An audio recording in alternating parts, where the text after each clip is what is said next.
ఆరాధనకు యోగ్యుడా, నిత్యము స్తుతించెదను. నీ మేలులను మరువకనే ఎల్లప్పుడు స్తుతి పాడెదను.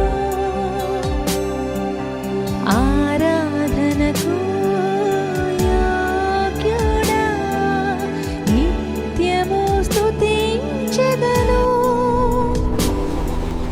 నీ మేలులను మరువకనే ఎల్లప్పుడు స్తుతి పాడెదను.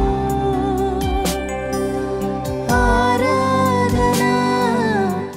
మన ప్రభువును రక్షకుడైన యేసుక్రీస్తు నామంలో మీకు వందనములు. దేవుని యొక్క మహాకృపను బట్టి మరొకసారి మన్నా ఛానల్ ద్వారా క్రీస్తు కృపా పరిచర్యలనే ఈ ఆధ్యాత్మిక కార్యక్రమంలో పాల్గొని దేవుని మాటలు వింటూ మీరు ఆత్మీయంగా బలపడుతున్నారని, ఆధ్యాత్మికంగా మీరు ఆశీర్వదించబడుతున్నారని మేము నమ్ముతూ ఉన్నాం. ఈ సమయంలో మరొక వర్తమానం ద్వారా దేవుని మాటలు వినుటకు మనం సిద్ధపడదాము. ఈ సమయంలో 3వ కీర్తన 3వ వచనం. యెహోవా, నీవే నాకు కేడెముగాను, నీవే నాకు అతిశయాస్పదముగాను, నా తల ఎత్తువాడవుగాను ఉన్నావు. ఇందులో ప్రాముఖ్యమైన మాటకు చూస్తే నా తల ఎత్తువాడవుగా ఉన్నావు. ప్రార్థన చేసుకుందాం. ప్రేమగల తండ్రి, దయగల ప్రభువా, ఈ సమయంలో నాయన నీ మాటలు ధ్యానించుటకు పరిశుద్ధాత్మదేవ నీ సహాయం ఎండుగా దయచేయి. దేవుని వాక్యమైన విత్తనములు మా హృదయమైన పొలంలో పడుతూ ఉండగా అవి 30 దంతులుగా 60 దంతులుగా 100 దంతులుగా ఫలించుటకు సహాయం చేయి.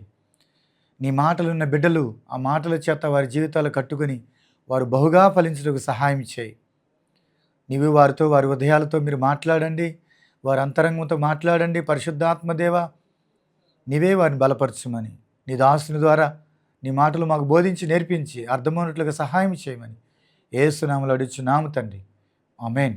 ఇక్కడ చూడండి, దావీదు అన్న మాట ఏంటంటే నా తల ఎత్తు వాడవగా ఉన్నావు అనే మాట అంటాడు.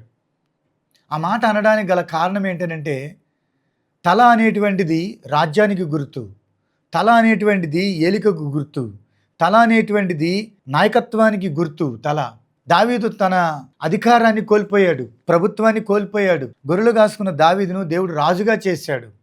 తనకున్న విశ్వాసాన్ని బట్టి, కృతజ్ఞతాభావాన్ని బట్టి దేవుడు తన కృపచేతనే గొర్రెలు కాసుకున్న దావీదును రాజుగా దేవుడు అభిషేకించి పట్టాభిషేకం చేశాడు. కొంతకాలం తర్వాత తన కుమారుడైనటువంటి అబ్షాలోము, మనం 3వ కీర్తనలో అక్కడ ఏ సందర్భంలో ఈ కీర్తన రాశాడో అక్కడ రాస్తుంది. అబ్షాలోమును తన కుమారుని ఎదుట నుండి పారిపోయినప్పుడు దావీదు రచించిన కీర్తన అని రాయబడింది. అంటే తన కుమారుడైనటువంటి అబ్షాలోము రాజ్య ప్రజలను కుయుక్తుతో తన తట్టు త్రిప్పుకున్నాడు. చివరికి కొన్ని రోజుల తర్వాత తను రాజుగా ఉండాలనేటువంటి విధానం ఏర్పడింది. కాబట్టి తన తండ్రి మీద తిరుగుబాటు చేసి ఆ రాజ్యాన్ని అధిష్ఠించాలని ఉద్దేశించాడు. అలాంటి సమయంలో తండ్రి తన కుమారుని ఎదిరించక తన సింహాసనం మీద నుండి దిగి వెళ్ళిపోయాడు. ఎందుకంటే తన కుమారుని ఎదిరిస్తే నా వెనక ఉన్నటువంటి సైన్యము నా కుమారుని చంపుతారు, నా కుమారుని పోగొట్టుకొని నాకు ఇష్టం లేదు, కాబట్టి నేను సింహాసనం దిగి వెళ్ళిపోవటమే మంచిది అని చెప్పేసి తన కుమారుడి విషయంలో ఆలోచించి సింహాసనం మీద దిగి వెళ్ళిపోతాడు. ప్రజలకు నాయకుడిగా ఉన్నటువంటి దావీదు ఒక సామాన్యమైన మనుషుడిగా దిగి వెళ్ళిపోయాడు. ప్రియమైన దేవుని బిడ్డలారా, ఒక రాజు సింహాసనాన్ని దిగి ఒక సామాన్యమైన మనుషుడిగా వెళ్ళిపోతున్నాడంటే పరిస్థితి ఎలా ఉంటుందో ఒకసారి ఆలోచించండి. అది ఎంతో బాధాకరంగా ఉంటుంది, ఎంతో సిగ్గుకరంగా ఉంటుంది, తల దించుకుని వెళ్ళిపోయేటువంటి పరిస్థితి. కానీ దావీదు తన జీవితంలో అంటున్నాడు, ఇలాంటి పరిస్థితులు గుండా నేను వెళ్తున్నా, నా దేవుడు నా తల పైకెత్తే రోజు ఒక రోజు ఉందని దావీదు తన జీవితంలో ఒక గొప్ప విశ్వాసం ఉన్నది. ఇక్కడ మనం గమనించినట్లయితే ఎప్పుడైతే మన జీవితంలో కూడా మనం నష్టపోయినప్పుడు, మనం పోగొట్టుకున్నప్పుడు, పరిస్థితులు ప్రతికూలంగా మారినప్పుడు, తలదించుకునే విధంగా మన పరిస్థితులు ఉన్నప్పుడు ఇలాంటి విశ్వాసాన్ని నువ్వు చూపించగలుగుతున్నావా? దావీదు ఎప్పుడైతే తన సింహాసనం నుంచి దిగి వెళ్ళిపోతున్నాడో అక్కడ ఉన్నటువంటి మనుషులు ఏంటంటే తను ఎంతో బాధ పెట్టారు. అందుకని అక్కడ మీరు మూడవ కీర్తన మొదటి వచనం చూస్తే, యెహోవా నన్ను బాధించువారు ఎంతో విస్తరించి ఉన్నారు, నా మీదకి లేచువారు అనేకులు. రెండవ వచనం, దేవుని వలన అతనికి రక్షణ ఏమీ దొరకదని నన్ను గూర్చి చెప్పుకునేవారు అనేకులు. రాజుగా ఉన్న తనను చూసి అసూయపడ్డారు చాలామంది మచ్చరపడ్డారు. ఎప్పుడైతే ఉన్నత స్థితిలో ఉన్న దావీదు దినస్థితిలోకి వెళ్ళిపోయాడో, అధికారాన్ని రాజ్యాన్ని కోల్పోయి విడిచిపెట్టి ఒక సామాన్య మనుషుడికి వెళ్ళిపోయాడో, పరిస్థితులన్నీ వ్యతిరేకంగా మారినాయో, వెంటనే ఇక్కడ ఉన్నటువంటి అన్యుల గుంపు, లేకపోతే తనకు వ్యతిరేకంగా ఉన్నటువంటి గుంపు వాళ్ళు బాధ పెడుతున్నారు దావీదును. ఈయన పని అయిపోయింది, ఇక దేవుడు కూడా ఈయనకి ఏ విధమైన సహాయమో చేయడు, దేవుని వాళ్ళకి ఇతనికి ఎలాంటి సహాయం దొరకదు, ఇక ఈయన పని ఇంతే, ఇక అయిపోయింది అని చెప్పేసి అక్కడ ఉన్నటువంటి మనుషులు అనేక రకాలుగా అతన్ని కృంగజేస్తూ బాధ పెడుతూ ఉన్న దావీదు ఈ మాటలన్నీ వింటున్నా దావీదు మాత్రం దేవుని పట్ల ఒక అచంచలమైనటువంటి విశ్వాసం మాత్రం కలిగి ఉన్నాడు. షిమ్యోను ఒక ఆయన దావీదుని చీపో అని చులకనగా మాట్లాడాడు. రాజునే, ఆయన మామూలు రాజు కాదు, గొప్ప రాజు, అనేకమైన యుద్ధాలు చేసి ఒక జయించినటువంటి గొప్ప రాజుని పట్టుకుని హేళన చేస్తూ మాట్లాడుతున్నాడు. అలాంటి సమయంలో దావీదు యొక్క అనుచరులు ఉన్నట్టు వాడిని చంపేయాలని చెప్పేసి అనుకుంటే రాజునే అతడు హేళన చేస్తున్నాడు, అపహసిస్తున్నాడు అని చెప్పేసి ఆయన మీద కోపం చూపి ఏదో చేద్దామన్నట్టుగా అనుకుంటే దావీదు అన్నాడు, గద్దిచ్చాడు, అతను మీరేమి అనొద్దు, అతను ఏమనొద్దు, అతను అంటే అన్నాడులే అని చెప్పేసి దావీదు వెళ్ళిపోయాడు. అలాగా ఆ హేళన చేస్తున్న వ్యక్తి అంటున్నాడు, ఏమన్నాడు ఒకసారి చూద్దాము. సమూయేలు 2వ గ్రంథము 16వ అధ్యాయము 6వ వచనం, జనులందరూ బలాజ్యులందరూ దావీదు ఇరుపాశములో నుండగా రాజైన దావీదు మీదను అతని సేవకులందరి మీదను రాళ్ళు రువ్వుచూ వచ్చాను. 7వ వచనం, ఈ షిమీ నరహంతకుడా, దుర్మార్గుడా, చీపో నీ వేల వలనని నువ్వు వెళ్ళగొట్టిన సౌలు ఇంటివారి హత్యను యెహోవా నీ మీదకి రప్పించి యెహోవా నీ కుమారుడైన అబ్షాలోము చేతికి రాజ్యమును అప్పగించి ఉన్నాడు. నువ్వు నరహంతకుడు గనుకనే నీ మోసములో నువ్వు చిక్కబడి ఉన్నావని చెప్పి రాజును శపింపగా అనే మాట చూస్తున్నాం. అంటే పరిస్థితులు దెబ్బతిన్నప్పుడు అతడు ఏదో పాపం చేసి ఉంటాడు, అందుకే ఈ కర్మ వచ్చింది అంటావా? ఆ పరిస్థితి ఎందుకు వచ్చిందో నీకు తెలుసా? దావీదు ఎందుకు సింహాసనం దిగి వెళ్ళిపోయాడో, ఆ రాజ్యాన్ని ఎందుకు కోల్పోయాడో, లేకపోతే ఎందుకు ఆయన అధికారాన్ని కోల్పోయాడో నీకు తెలుసా? మనుషులు ఎప్పుడైతే మనం దెబ్బతింటామో రాళ్ళు రువుతారు మన మీద, మనల్ని అనేక రకాలుగా మాట్లాడతారు. దెబ్బతిన్న వ్యక్తిని ఇంకా దేవుడైతే నలిగిన రెల్లును నేను విరువునని దేవుడు చెప్పాడు. పరుల పాపములో దావీదు ఎన్నడూ పాలు పొందలేదు. తను ఎంతో నీతిగా, నిజాయితీ, యథార్థంగా జీవించాడు. కానీ తన కన్న కుమారుడే తన రాజ్యాన్ని అధిష్ఠించాలని తన మీదకి వచ్చినప్పుడు తన కన్న కుమారుని ఎదిరించలేక తన ప్రాణమును నిలబెట్టుడు కొరకు తానే సింహాసనం దిగి వెళ్ళిపోతున్న సమయంలో ఆ విధంగా అపహసిస్తూ ఏలం చేస్తున్న ఏం పట్టించుకోకుండా దేవునికి అప్పగించి వెళ్ళిపోయాడు. దీన్ని బట్టి దేవుడు మనకేం తెలియజేస్తున్నాడంటే, నీ జీవితంలో కూడా ఒక ఉన్నత స్థితిలో నుండి దినస్థితిలోకి వచ్చినప్పుడు మనుషుల్ని హేళన చేయొచ్చు, అపహసించవచ్చు.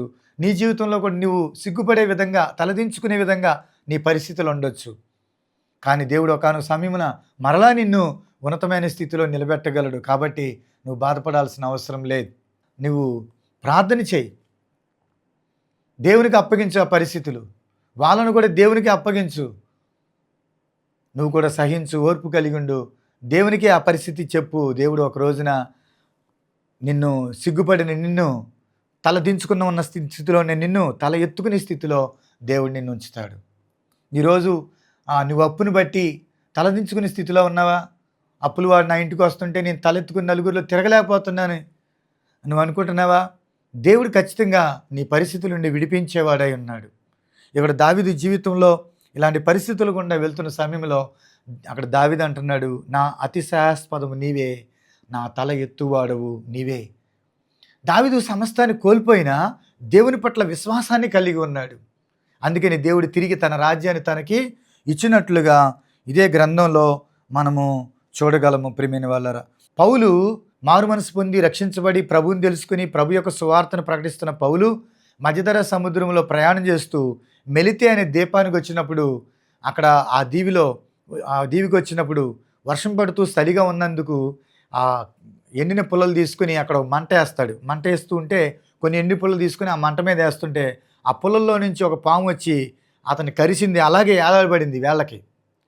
అక్కడున్న దీవిలో ఉన్నటువంటి ఆ మనుషులు అనుకున్నారు, ఇతడు సముద్రం నుండి విడిపించబడిన న్యాయదేవత అతన్ని పట్టుకుంది.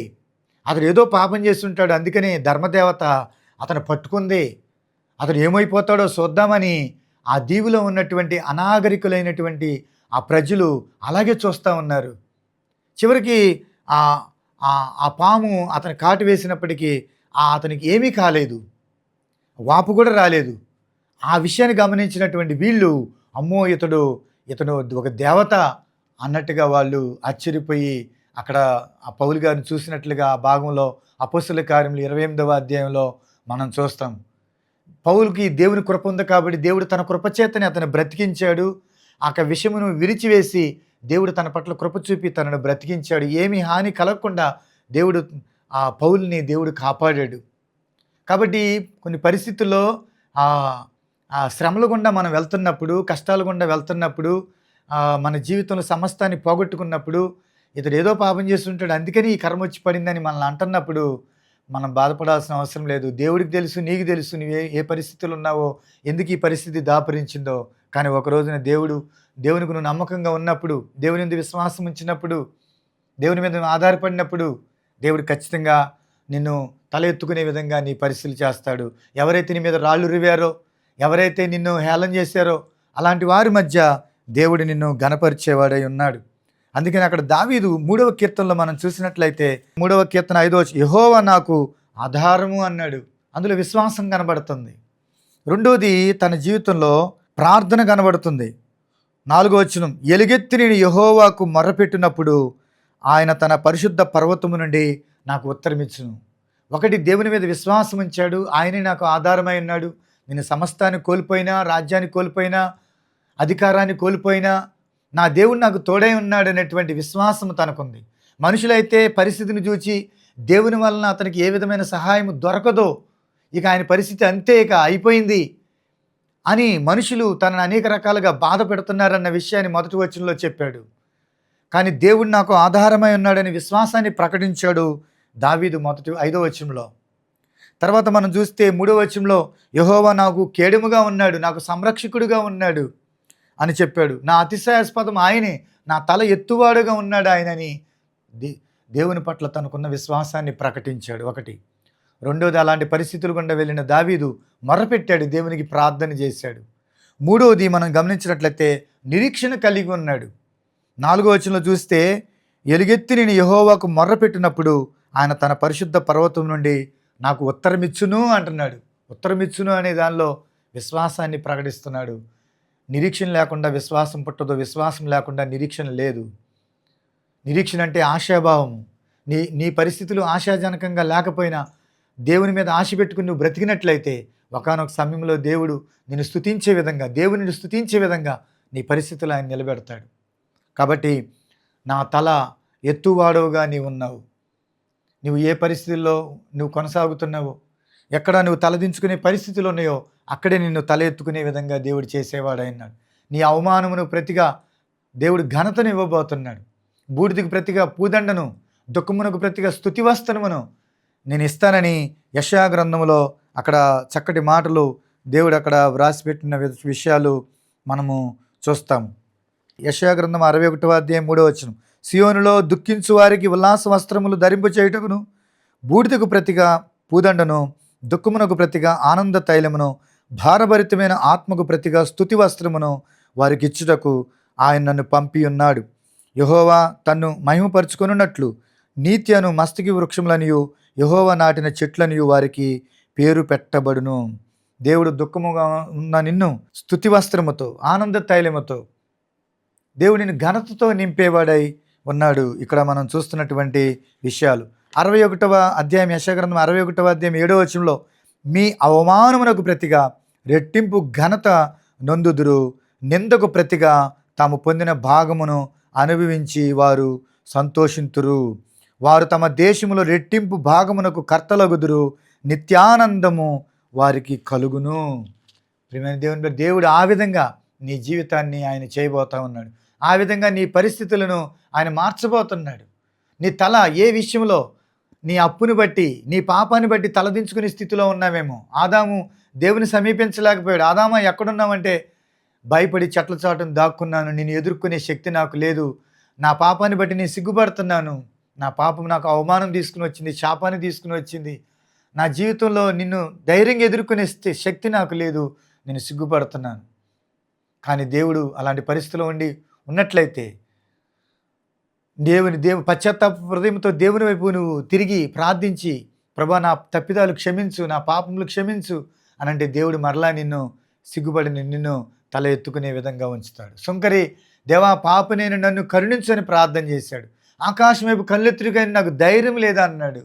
నేను పాపిని ప్రభువా అన్నాడు. దేవుడు ప్రియమైన వాళ్ళ సుంకరి ప్రార్థన విన్నాడు.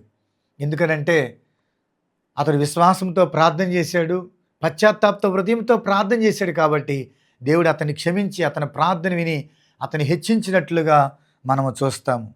కాబట్టి నీ జీవితంలో తల నిన్ను పైకెత్తువాడుగా ఉన్నాడు. పరిస్థితులు ప్రతికూలంగా మారినప్పుడు అన్యులు నీతో వైరాగ్యం పెట్టుకోవచ్చు. నిరీక్షణ లేని ప్రజలు, నిజదేవుని ఎరగని ప్రజలు, నీ చుట్టూ ఉన్నటువంటి వారు నీతో వైరాగ్యం పెట్టుకోవచ్చు. అంటే నీ పని అయిపోయింది, ఇక నీ దేవుడు నీకు సహాయం చేయడు, ఇక నీ పరిస్థితి ఇంతే, నీ అప్పింతే, నీ కష్టం ఇంతే, నీ కన్నీరింతే అనొచ్చు. అలాంటి సమయంలోనే అపవాది వాళ్ళని ప్రేరేపించి నిన్ను ముందుకు వెళ్ళనివ్వకుండా చేస్తాడు. బైబిల్లో మనం చూసినట్లయితే 42వ కీర్తనలో 2వ వచనం, నా ప్రాణము దేవుని కొరకు తృష్ణగొనుచున్నది, జీవము గల దేవుని కొరకు తృష్ణగొనుచున్నది, దేవుని సన్నిధికి నేను ఎప్పుడు వచ్చేదను, ఆయన సన్నిధి నేను ఎప్పుడు కనబడేదను. 3వ వచనం, నీ దేవుడు ఏమాయనని వారు నిత్యము నాతో అనుచుండగా రాత్రింబగళ్ళు నా కన్నీళ్లు నాకు అన్నపానములాయను. ఎప్పుడైతే మనము పరిస్థితులు ప్రతికూలంగా మారుతాయో, మనం ఎప్పుడైతే కృంగిపోతామో, పడిపోతామో, లేకపోతే పడిపోయిన వాడిని చూసి నవ్వేవాళ్ళు చాలామంది ఉంటారు. కానీ పడిపోయిన వాడిని కూడా దేవుడు నిలబెట్టుటకు సమర్థుడు. ఏ విషయంలోనూ పడిపోయినా ప్రతి పరిస్థితిలో కూడా నిలబెట్టుటకు సమర్థుడు. ఆయన చెయ్యి నువ్వు పట్టుకున్నట్టయితే, నమ్మకమని ఒక చెయ్యి ఆయనకి నువ్వు అందించినట్లయితే, నువ్వు ఎంత ఊబిలో ఉన్నా ఆయన నిన్ను పైకి లేవనెత్తుతాడు. కానీ నువ్వు పడిపోయినప్పుడు, చెడిపోయినప్పుడు, పోగొట్టుకున్నప్పుడు, నష్టపోయినప్పుడు, తలదించుకునే విధంగా నీ పరిస్థితులు ఉన్నప్పుడు మనుషులందరూ అంటారు, నువ్వు నమ్ముకున్న దేవుడు ఏమైపోయాడు, ఆ దేవుడు నీకు ఏ విధమైన సహాయం చేయలేదు అని అనేక రకాలుగా నిన్ను నిందిస్తూ, నువ్వు నమ్ముకున్న దేవుడు నిందిస్తూ, నీ దేవుడు ఏమైపోయినాడు అంటూ ఉన్నప్పుడు నువ్వు ఏమీ అనలేక నీ కన్నీళ్ళే నీకు అన్నపానములుగా ఉన్నాయేమో. కానీ అక్కడున్న భక్తుడు, అక్కడున్న కౌరవ కుమారులు ఏమన్నారు తెలిసినా, దావీదు చూపిన విశ్వాసమే వారు చూపారు. వారు తమ ప్రాణంతో ఏమన్నారంటే, 42వ కీర్తన 5వ వచనం, నా ప్రాణమా నీ వేళ కృంగి ఉన్నావు, నాలో నీ వేళ తొందరపడుచున్నావు, దేవుని యందు నిరీక్షణ ఉంచుము అని మనం అక్కడ గమనిస్తూ ఉన్నాం. ఇక్కడ దావీదు కూడా అంటున్నాడు, దావీదు దేవుని పట్ల విశ్వాసం కలిగి ఉన్నాడు, ప్రార్థన చేశాడు, ఆయన నాకు ఉత్తరం ఇచ్చును నిరీక్షణ కలిగి ఉన్నాడు.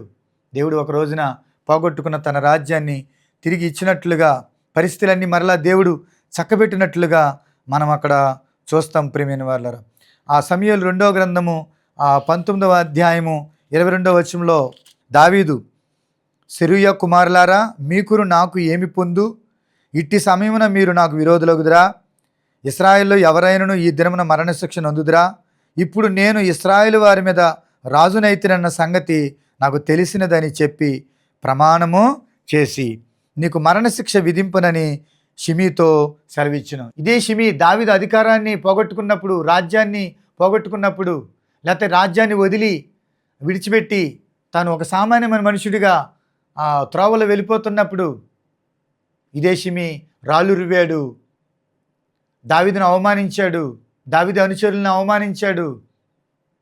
చివరికి నువ్వు చేసిన పాపమే నీకు చుట్టుకుంది, చేయని పాపం మీద కూడా చేసావని నిందించాడు. కానీ ఒక రోజున దేవుడు దావీదుకి తిరిగి తన రాజ్యాన్ని అప్పగించినప్పుడు, ఇగో నిన్ను దూషించిన ఈ షిమీని చంపుదాం, మరణశిక్ష విధిద్దామంటే, వద్దొద్దు, ఇది శుభదినము, దేవుడు పోగొట్టుకున్నదని తిరిగి మనకిచ్చాడు, కాబట్టి అతను ఏమనొద్దు, మరణశిక్ష విధించొద్దని చెప్పాడు. కాబట్టి ఎవరైతే నిన్ను దూషించారో, ఎవరైతే నిన్ను హేళన చేశారో, ఎవరైతే నిన్ను చున్నచూపు చూస్తున్నారో అలాంటి వారు కనులు ఎదుటే దేవుడు నిన్ను గొప్ప చేసే రోజు రాబోతా ఉంది. దేనికి నువ్వు బాధపడకు, భయపడకు, దిగులు చెందకు. విశ్వాసము కలిగి ఉండు. విశ్వాసముతో దేవునికి మొర్రపెట్టు. ఆశాభావం కలిగి ఉండు. నిరీక్షణతో బ్రతుకు. నా ప్రాణమని వేళ కృంగి ఉన్నావు, దేవుని యందు నిరీక్షణించుము. ఆయనే నీ రక్షణకర్త, ఆయనే నిన్ను విమోచించే విమోచకుడు అని నువ్వు విశ్వాసం కలిగి ఉంటే ఒక రోజున దేవుడు నిన్ను స్తుతించే విధంగా నీ పరిస్థితులను దేవుడు ఉంచుతాడు. కాబట్టి ఇది మొదటి మనం చూసినట్లయితే దేవుడు దావీదు యొక్క తలను పైకెత్తినట్లుగా మనం చూస్తున్నాం. ఎప్పుడనంటే అతడు విశ్వాసం ఉంచినప్పుడు, ప్రార్థించినప్పుడు, నిరీక్షణ కలిగి ఉన్నప్పుడు దేవుడు తిరిగి తన రాజ్యం ఇచ్చినట్లుగా చూస్తాం. 27వ కీర్తన 6వ వచనంలో కూడా చూసినట్లయితే, ఇప్పుడు నన్ను చుట్టుకొని ఉన్న నా శత్రువుల కంటే ఎత్తుగా నా తల ఎత్తబడును. ఆయన గుడారంలో నేను ఉత్సాహధ్వని చేయుచు బలులు అర్పించెదను. నేను పాడెదను, యెహోవాను గూర్చి స్తుతిగానము చేసేదను. దుఃఖముతో ఉన్న నిన్ను దేవుడు స్తుతించే విధంగా నీ పరిస్థితులు ఆయన మారుస్తాడు. దుఃఖమునకు ప్రతిగా ఆయన ఆనంద తైలము, దుఃఖం బూడిదకు ప్రతిగా పూదండను ఆయన ఇచ్చేవాడు ఉన్నాడు. కాబట్టి నీ పరిస్థితులు ఆయన మార్చే దేవుడు. దావీదు జీవితంలో చేసిన మేలుని బట్టి దేవుని స్తుతించినట్లుగా మనము చూస్తూ ఉన్నాం. కాబట్టి ఈరోజు నీ పరిస్థితులు ఎలా ఉన్నావు, దేవునికి మొరపెట్టు, ప్రార్థన చేయి. రెండోది మనం గమనించినట్లయితే దావీదు జీవితంలోనే కాదు కానీ రెండోది మనం చూస్తే యెహోషువ తనకు కలిగిన అపజయమును బట్టి ఒకరోజు దేవుడు చూపించేటువంటి ఆ కానాను భూభాగంలోకి అడుగుపెట్టిన తర్వాత అక్కడ ఉన్నటువంటి ఆ కానాను భూభాగంలో ఉన్నటువంటి శత్రువులతో యుద్ధం చేయడానికి వెళ్ళినప్పుడు యెహోషువ ఏం చేస్తాడంటే ఇశ్రాయేలు సైన్యాల్లో కొంతమందిని ఆ హాయి పట్టణం మీద పంపిస్తాడు. ఇశ్రాయేలు ప్రజలు ఒక చిన్న పట్టణం మీద ఓడిపోతారు. ఈ అపజయం ఎందుకు వచ్చిందని యెహోషువ ముఖాల మధ్య పెట్టుకుని ఏడుస్తూ ఉంటాడు. యెహోషువ గ్రంథం 7వ అధ్యాయం 6వ వచనం, యెహోషువ తన బట్టలు చింపుకొని తానును ఇశ్రాయేలు పెద్దలను సాయంకాలం వరకు యెహోవా మందసం ఎదుట నేల మీద ముఖములు మోపుకొని తమ తల మీద ధూళి పోసుకొనుచు అనే మాట ఉంది. ముఖములు నేల మీద మోపుకొని అంటే తల దించుకునే విధంగా అపజయం కలిగినప్పుడు ఇశ్రాయేలు ప్రజలు ఓడిపోయారు ఒక చిన్న పట్టణం మీద. ఇంతవరకు వారి జీవితంలో ఎప్పుడూ ఓటమి రాలేదు. వారు అరణ్యంలో ప్రయాణం చేసినప్పుడు దేవుడు శత్రువుల మీద జయమిచ్చాడు. కానీ ఈరోజు దేవుడి కనాని భూభాగాన్ని ఇస్తానన్నాడు, కానీ ఒక చిన్న పట్టణం మీద ఓడిపోయాము. ఇలా ఎందుకు జరిగింది? ఇది శత్రువులకి ఊతమిచ్చినట్టు అవుతుంది ప్రభువా అని మోకాళ్ళ మధ్య పెట్టుకుని ప్రార్థించినట్లుగా మనం అక్కడ చూస్తాము. 10వ వచనం, యెహోవా యెహోషువతో ఎట్లనెను, లెమ్ము నీవేళ ఇక్కడ ముఖము నేల మోపుకొందువు. ఇశ్రాయేలులు పాపము చేసి ఉన్నారు, నేను వారితో చేసిన నిబంధన వారు మీరి ఉన్నారు. శపితమైన దాన్ని కొంత తీసుకొని దొంగిలి బొంగి తమ సామానులు దాన్ని ఉంచుకొని ఉన్నారు. పాపాన్ని బట్టి అక్కడ అపజయం వచ్చింది. అది యెహోషువకు తెలియదు, కానీ ప్రార్థించినప్పుడు అక్కడ దేవుడు తెలియజేశాడు. ఈరోజు ప్రియమైన వారలారా, పాపము నీ జీవితంలో ఉంటే ప్రతి పరిస్థితిలో నువ్వు ఓటమే చూస్తావు, జయాన్ని చూడలేవు. పాపము జయం ఇవ్వలేదు. నువ్వు విశ్వాసము ద్వారా జయాన్ని చూడగలుగుతావు, ప్రార్థన ద్వారా జయాన్ని చూడగలుగుతావు, నిరీక్షణ కలిగి దేవుని మీద నిరీక్షించడం ద్వారా జయ జీవితాన్ని చూడగలుగుతావు. దేవుని వాగ్దానం మీద ఆశ పెట్టుకున్నప్పుడు దేవుడు తప్పకని తన వాగ్దానం నెరవేర్చేవాడై ఉన్నాడు. పాపమును బట్టి మనిషికి అపజయమే వస్తుంది, పాపమును బట్టి మనకు అవమానమే వస్తుంది. కాబట్టి అట్టి పాపానికి నువ్వు చోటు ఇవ్వకూడదు, ఆ పాపాన్ని నువ్వు విడిచిపెట్టాలి. ఈరోజు ఓడిపోయిన పరిస్థితిని బట్టి ఎంతో బాధపడుతూ మోకాళ్ళ మధ్య పెట్టుకుని ముఖములు నేల మోపుకుని ఎంతో ఏడ్చాడు యెహోషువ. ఈరోజు నీ జీవితంలో నువ్వు ఏ విషయంలో ఓడిపోయినని బాధపడుతున్నావో, జీవితంలో ఓడిపోయినని బాధపడుతున్నావేమో, మనుషులు నమ్మి మోసపోయానని బాధపడుతూ తలదించుకునే విధంగా నీ పరిస్థితులు ఉన్నాయేమో.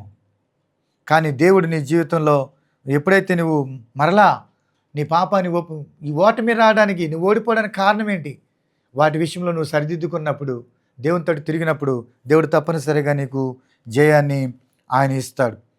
ఒకవేళ అక్కడ దేవుడు అన్నాడు, వారి మధ్యలో ఉన్న చెడుతనమును తొలగిస్తే తప్ప వారికి జయము కలగదని ఇదే యెహోషువ గ్రంథంలో మనము చూస్తాము. 7వ అధ్యాయంలో 12వ వచనం, కాబట్టి ఇశ్రాయేలులు శాపగ్రస్తులై తమ శత్రువుల ఎదుట నిలవలేక తమ శత్రువుల ఎదుట వెనుకకు తిరిగిరి. శాపగ్రస్తులైన వారు మీ మధ్య ఉండకుండా మీరు వారిని నిర్మూలన చేస్తేనే తప్ప నేను మీకు తోడై ఉండను. అంటే శాపగ్రస్తమైంది తీసివేయాలి. పాపాన్ని నువ్వు ఎప్పుడైతే తొలగిస్తావో అప్పుడే నీకు జయం వస్తుంది. పాపముని ఎప్పుడైతే నువ్వు విడిచిపెడతావో అప్పుడే నీ జీవితంలో జయాన్ని చూడగలుగుతావు. కాబట్టి ఇక్కడ తల దించుకున్నాడంటే కారణము ఓటమిని బట్టి, అపజయాన్ని బట్టి తల దించుకునే పరిస్థితులు ఏర్పడ్డాయి. ఈరోజు నీ జీవితంలో కూడా ఓడిపోయాను అనుకుంటున్నావేమో, జీవితంలో నేను ఓడిపోయాను అని నువ్వు తలదించుకునే విధంగా ఉన్నావేమో. కానీ ఓడిపోయిన నీ జీవితంలోని దేవుని తోటి తిరిగితే దేవుడు నీకు తప్పనిసరిగా జయాన్ని ఇస్తాడు. యూదుడైనటువంటి మొర్దెకై దుష్టుడైన హామాను అనేక రకాల కుతంత్రాలు పన్నినప్పుడు, మొర్దెకై విశ్వాసంతో మొరపెట్టినప్పుడు, ప్రార్థించినప్పుడు, ఎస్తేరు కూడా ప్రార్థించినప్పుడు దేవుడు దుష్టుడైన హామాను మీద దేవుడు జయాన్ని ఇచ్చాడు. కాబట్టి నీ జీవితంలో కూడా ఎలాంటి పరిస్థితులు నువ్వు చూస్తున్నావో వాటిపైన దేవుడు, వ్యతిరేక పరిస్థితులపైన దేవుడు నీకు జయమిస్తాడు. 24వ కీర్తన 7వ వచనం, గుమ్మములారా మీ తలలు పైకెత్తుకునుడి, మహిమగల రాజు ప్రవేశించినట్లు పురాతనమైన తలుపులారా మిమ్మల్ని లేవనెత్తుకునుడి. మహిమగల ఈ రాజు ఎవడు? బల శౌర్యము గల యెహోవా, యుద్ధశూరుడైన యెహోవా. గుమ్మములారా మీ తలలు పైకెత్తుకునుడి అంటే శిథిలమైపోయిన స్థితిలో ఉన్నాను, ఓడిపోయిన స్థితిలో ఉన్నాను, సిగ్గుపడే స్థితిలో ఉన్నాను నేను అని అనుకుంటున్నామేమో. మీరే ఆ గుమ్మాలంటే. కానీ దేవుడు అంటున్నాడు, మహిమగల రాజు ప్రవేశించినట్లు మిమ్మల్ని లేవనెత్తుకొనిడి. నువ్వు దేవునికి గనక చోటిచ్చినట్లయితే, దేవుని వాక్యానికి గనక చోటిచ్చినట్లయితే, నీ హృదయంలో ప్రార్థనకు చోటిచ్చినట్లయితే, దేవుడికంటూ ఒక అవకాశం నువ్వు ఇచ్చినట్లయితే, నీ జీవితంలో దేవునికి ఒక స్థానం ఇచ్చినట్లయితే, దేవుడు ఎక్కడ ఓడిపోయావు అనుకుంటున్నావో అక్కడే దేవుడు జయాన్ని ఇవ్వబోతున్నాడు. ఏదైతే కోల్పోయాను అనుకుంటున్నావో దేవుడు తిరిగి నీకు దేవుడు ఇచ్చేవాడై ఉన్నాడు. ఎఫెసీయులకు రాసిన పత్రికలో ఉంది, ఆయన రక్తం వలన మనకు పాపక్షమాపణ కలుగుచున్నదని వ్రాయబడింది. రక్తము చిందించకుండా మానవ దోషాలు, పాపాలు పోవు అనే మాట హెబ్రీయులకు రాసిన పత్రికలో రాయబడింది. దేవుడు నిన్ను ఎంత ప్రేమించాడో చూడండి. కాబట్టి నీ కోసం ప్రాణమిచ్చిన దేవుడు నీ పరిస్థితులు మార్చలేడా? నీకున్నటువంటి సమస్యల నుండి విడిపించలేడా? నీకున్న రోగం నుండి విడిపించలేడా? ఈరోజు ఆనాడు నయమాను, కుష్ఠరోగం కలిగిన నయమాను కుష్ఠరోగాన్ని కప్పుకుంటూ బతికాడు. నేను సైన్యాధిపతిని, నా వలన దేశానికి విజయం వచ్చింది, రాజుగారే చెప్పాడు. కానీ నలుగురిలో నేను గౌరవంగా బ్రతకలేకపోతున్నాను, గౌరవంగా తిరగలేకపోతున్నాను. తనకున్న కుష్ఠరోగాన్ని బట్టి సిగ్గుపడుతూ తలదించుకుంటూ బిక్కుబిక్కుమంటూ బ్రతికాడు. ఒక రోజున ఒక గొప్ప శుభవార్త వినబడింది. ఆ ఇంట్లో ఉన్న చిన్నది చెప్పింది, అయ్యా మా దేశంలో ఒక దైవజనుడు ఉన్నాడు, ఎలీషా అనే దైవజనుడు ఉన్నాడు. ఆయన దగ్గరికి వెళితే ఆయన ప్రార్థన చేస్తే నీకున్న రోగం పోద్ది అని అంటే ఆయన విశ్వాసముతో వచ్చాడు. దైవజనుడు చెప్పిన మాటకు లోబడి తను తగ్గించుకొని విధేయత చూపినప్పుడు తనకున్న కుష్ఠరోగం పోయింది. కాబట్టి దేవుని దగ్గర నువ్వు వచ్చినప్పుడు, నీ పరిస్థితి దేవునికి చెప్పుకున్నప్పుడు దేవుడు ఖచ్చితంగాను నీ పరిస్థితులను ఆయన మార్చేవాడు అన్నాడు. ఏ విషయంలో నువ్వు సిగ్గుపడుతున్నావో వాటిని దేవుడు నిన్ను ఘనపరిచే విధంగా, తల ఎత్తుకునే విధంగా నీ పరిస్థితులు ఆయన చేస్తున్నాడు. ప్రార్థన చేసుకుందాం. ప్రేమగల తండ్రి, దయగల ప్రభువా, నీ పాదాలకు వందనాలు, స్తుతులు, స్తోత్రాలు చెల్లిస్తున్నాం. దావీదు ఎంతో చక్కటి మాట మాట్లాడాడు ప్రభువా. తాను ఉన్న ఆ సందర్భంలో రాజ్యాన్ని, అధికారాన్ని నా ప్రభువా, నా తండ్రి కోల్పోయినప్పుడు, నాయనా నా తండ్రి, మనుషులు అనేక రకాలుగా మాట్లాడుతున్నప్పటికీ నా కేడుము నీవే, నా అతిశయాస్పదము నీవే, నా తలపై ఎత్తువాడము నీవే అని ఎంతో గొప్ప మాటలు పలికాడు. నిజంగానే ఆ విశ్వాసము ద్వారా దేవుని కార్యాలు చూడగలిగాడు. పోగొట్టుకున్న దాన్ని తిరిగి నువ్వు ఇచ్చావు. కాబట్టి ఈరోజు ఎవరు ఏ పరిస్థితిలో ఉన్నారో నువ్వు ఎరిగిన దేవుడు అయినావు. నీ బిడ్డలు మీరు జ్ఞాపకం చేసుకోనండి, వారికి మీరే సహాయం చేయండి. వారి జీవితంలో ఒక అద్భుత కార్యం జరిగించండి. ఏ విషయంలో వారు సిగ్గుపడుతున్నారు, వారి పాపాన్ని బట్టి, వారు కలిగిన అపజయాన్ని బట్టి, నాయన వారికి ఉన్న రోగాన్ని బట్టి, ఏ చెప్పుకోలేని స్థితిలో ఉన్నారో వాటన్నిటి విషయంలో నాయన బాధపడుతున్నారు, వాటన్నిటి నుంచి విడిపించండి. వారికి మీరే సహాయం చేయండి నాయన. వారిని ఘనపరచండి, వారిని దీవించండి, వారిని హెచ్చించండి, వారి తలగా ఉంచండి ప్రభువా. తల ఎత్తువాడుగా వారిని ఉంచి మీరే మహిమ పొందమని, నీ ప్రేమను నమ్ముకొని బ్రతుకున్నట్లుగా సహాయం చేయమని యేసు నామములో అడిగి వేడుకొంచున్నాము తండ్రి, ఆమేన్. దీవెన మన తండ్రి అయిన దేవుని ప్రేమయు, ప్రభువైన యేసుక్రీస్తు కృపయు, పరిశుద్ధాత్మక నిన్ను సహవాసము సకల దేవుని వాక్యమైన మిమ్ములను, ఆ వాక్యము విని ఆ విధంగా మేము దేవుని మాటల చేత కట్టుకుంటున్న మిమ్మలను, దేవుని వాక్యము ప్రకారంగా జీవిస్తున్న మిమ్మలను నమ్మి ఆ నమ్మకంలో కొనసాగుతున్న మీ జీవితంలో దేవుడు మిమ్మల్ని దీవించి ఆశీర్వదించి మిమ్మల్ని నడిపించునుగాక. ఆమేన్. ఇంతవరకు క్రీస్తు కృపా పరిచర్యలు అనే మా కార్యక్రమాన్ని వీక్షించి దీవించబడ్డారని నమ్ముచున్నాము. మీ ఆత్మీయ అవసరాల కొరకు సంప్రదించవలసిన మా చిరునామా: యేసుక్రీస్తు ప్రార్థనా మందిర పరిచర్యలు, మంగాపురం రోడ్, కొత్తగూడెం, మైలవరం మండలం, ఎన్టీఆర్ జిల్లా, ఆంధ్రప్రదేశ్. మీ ప్రార్థనా అవసరాల కొరకు మా ఫోన్ నంబర్ 9182489765, మరి ఒక number 9912524162. God bless you all.